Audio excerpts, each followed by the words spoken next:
بسم اللہ الرحمن الرحیم۔ سورہ قریش، سورت نمبر 106۔ شروع کرتا ہوں اللہ تعالیٰ کے نام سے جو بڑا مہربان نہایت رحم والا ہے۔ لإیلاف قریش، قریش کے مانوس کرنے کے لیے۔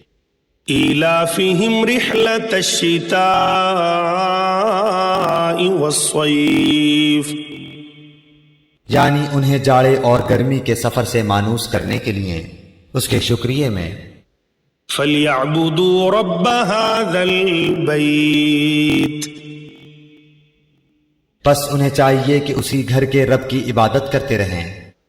الَّذِي أَطْعَمَهُم مِّن جُوعٍ وَآمَنَهُم مِّن خَوْفٍ، جس نے انہیں بھوک میں کھانا دیا اور ڈر اور خوف میں امن و امان دیا۔